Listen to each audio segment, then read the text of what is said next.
Everyone, आज हम इस वीडियो में क्वेश्चन नंबर 9 सॉल्व करेंगे। देखिए हमारे क्वेश्चन नंबर 9 में क्या कहा गया है। The angle of elevation of the top of a building from the foot of the tower is 30 degree. यानी कि जो एंगल ऑफ एलिवेशन है किसके बिल्डिंग के टॉप पर from the foot of the tower is 30 degree. यानी कि एक कोई बिल्डिंग है, ये हमारी क्या है, बिल्डिंग। अभी हमें हाइट दोनों की क्लियर नहीं है तो हम दोनों को एक बराबर रखते हैं। और ये हमारा क्या है, tower. From the top of a building from the foot of the tower, यानी टावर के फुट से बिल्डिंग के टॉप पर एंगल ऑफ एलिवेशन हो रहा है। कितने एंगल से? 30 डिग्री एंगल से हो रहा है। And the angle of elevation of the top of the tower, यानी टावर के टॉप पर हो रहा है from the foot of the building, building के फुट से इज 60 डिग्री।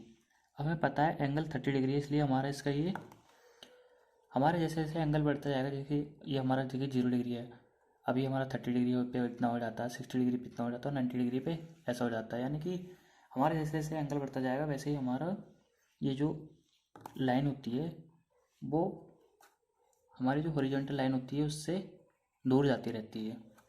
इसी तरह देखिए ये 30 डिग्री एंगल है तो 60 डिग्री एंगल का जो डिफरेंस होगा वो काफ़ी ज़्यादा होगा। तो ये कुछ इस तरह का बनेगा। If the tower is 50 metre high, यानी कि टावर की हमें हाइट कितनी दे रखी है, 50 metre. Find the height of the building, हमें बिल्डिंग की हाइट निकालनी है। पहले हम नेमिंग कर लेते हैं A B C and D. हम अपना सॉल्यूशन स्टार्ट करेंगे। पहले हम लेट कर लेते हैं, let A B equal to X and B C equal to Y. अब हमें पता है टेन थीटा इक्वल टू होता है हमारे परपेंडिकुलर अपॉन बेस के। इसी प्रॉपर्टी का इस्तेमाल पहले हम ट्रायंगल ए बी सी में करेंगे। Tan 30 degree equal to perpendicular क्या है इसमें हमारा, बी सी, और बेस क्या है हमारा इसमें, ए बी। टेन 30 वैल्यू हम जानते हैं 1/√3 हो जाएगी। और बी सी हमने कितना लेट किया है यहाँ पे, वाई, और ए बी को हमने कितना लेट किया है यहाँ पे, एक्स। क्रॉस मल्टीप्लाई करेंगे तो हमारा क्या हो जाएगा, देखिए X equal to √3। A B हमारा एक्स है, बी सी हमारा वाई है। अब हम दूसरे एंगल का इस्तेमाल करेंगे टेन 60 डिग्री का। टेन 60 डिग्री इसका परपेंडिकुलर कितना है, ए डी, और बेस इसका कितना है, ए बी। टेन 60 वैल्यू कितनी होती है, √3, और ए डी यानी कि हाइट ऑफ द टावर हमें गिवन है कितनी, 50 मीटर। और ए भी हमारा हमने कितना लेट किया था, देखिए एक्स। तो एक्स की वैल्यू यहाँ से कितनी आ गई, 50/√3।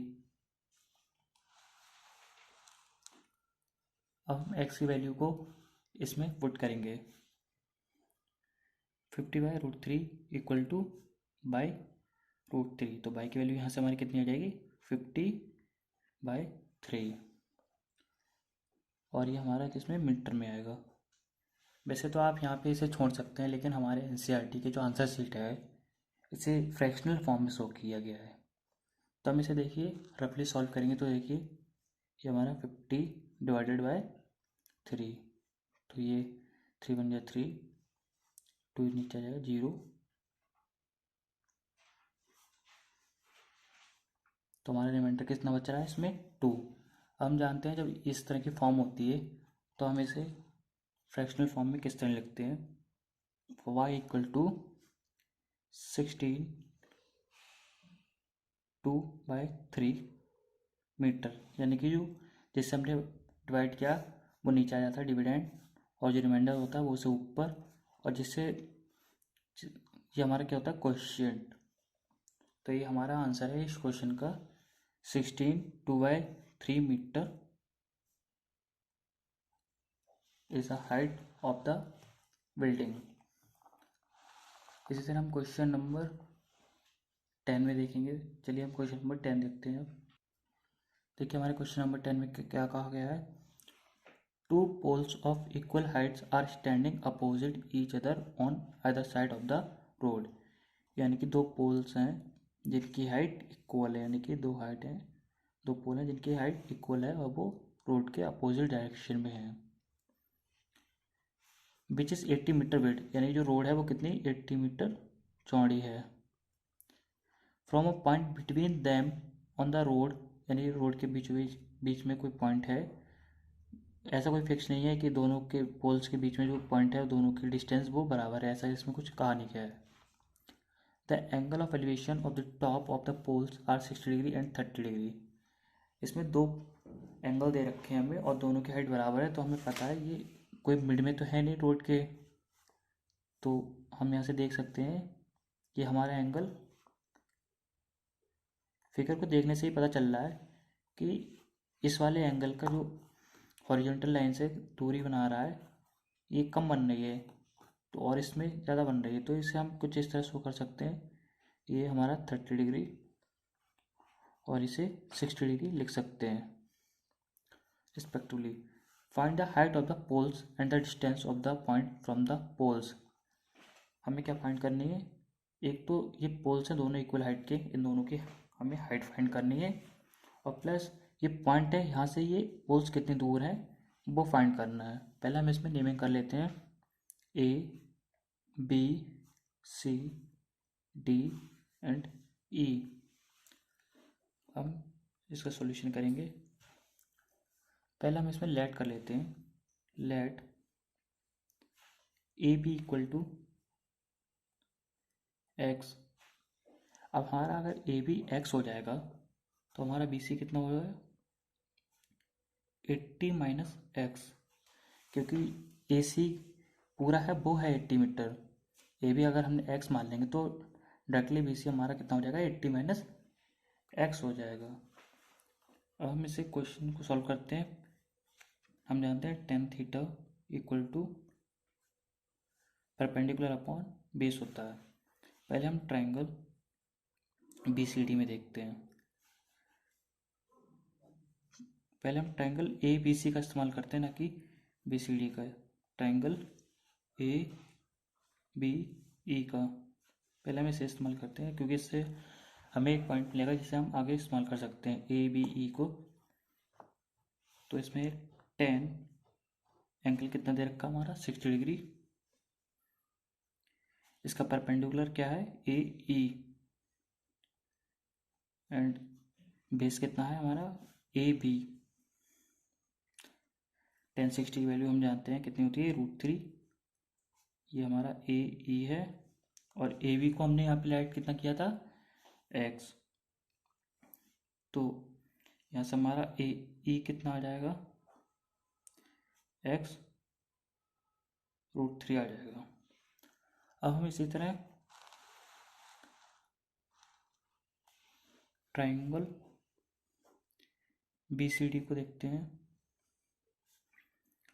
tan हमारा इसमें एंगल कितना है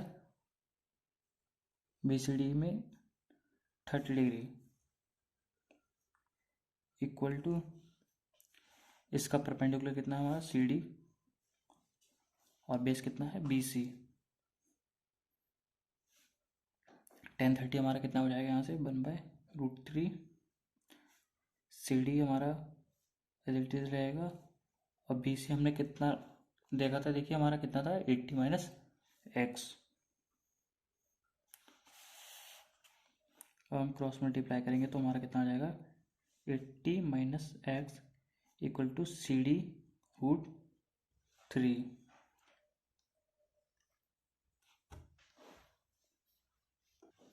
ठीक है, हमसे क्वेश्चन में पहले भी कहा गया था कि ये दोनों पोल्स हैं इक्वल हाइट के हैं, यानी कि हमारा ए ई इक्वल है किसके सी डी के। तो हम यहाँ से ए सी डी को कितना लिख सकते हैं ए ई लिख सकते हैं हम। तो इस तरह हम लिख सकते हैं 80 माइनस एक्स, सी डी को लिख सकते हैं हम ए ई एंड √3। 80 माइनस एक्स ए ई की वैल्यू हमारी यहाँ पे कितनी आई थी, x√3 इंटू √3 यानी कि 80 minus X equal to 3x। X हमारे इधर जाएगा तो प्लस का हो जाएगा 4x equal to 80 and x equal to कितना जाएगा हमारा 20 मीटर। इसी तरह हम अपनी ए ई की वैल्यू निकाल सकते हैं, एक्स की वैल्यू पुट करके 20√3। ए ई हमारी क्या थी, हाइट ऑफ द पोल, यानी कि पोल की हाइट हमारी यहाँ से कितनी आ गई 20√3। और क्वेश्चन में हमसे क्या पूछा गया था, हाइट ऑफ द पोल यानी कि हमारी 20√3 आ चुकी है, and the distance of the points from the poles, यानी कि जो पोल्स की डिस्टेंस कितनी होगी पॉइंट से। तो हमने डिस्टेंस कितनी मानी थी, ए बी और बी सी। एक्स हमारा यहाँ पे आ चुका है कितना, सॉल्व करने के बाद हमारा एक्स कितना आया था यहाँ पे 20 मीटर, यानी कि एक पॉइंट तो हमारा आ चुका है कि एक डिस्टेंस कितनी हुई 20 मीटर। दूसरी डिस्टेंस हमने लेट की थी 80 माइनस एक्स, तो हमारा क्या हो जाएगा B C equal to 80, X कितना आया था हमारा 20, यानी कि आ जाएगी हमारी 60 मीटर। तो हमारे दो पॉइंट्स हैं, एक की डिस्टेंस, एक पोल की डिस्टेंस पॉइंट से है 60 मीटर और एक की है 20 मीटर। तो हमारे ये 3 आंसर आएंगे इस क्वेश्चन में, और इसी तरह हमारा ये क्वेश्चन सॉल्व हो गया। अगर आपको मेरी वीडियो अच्छी लगी हो तो इसे लाइक एंड सब्सक्राइब करें और आगे शेयर करें। Thank you everyone.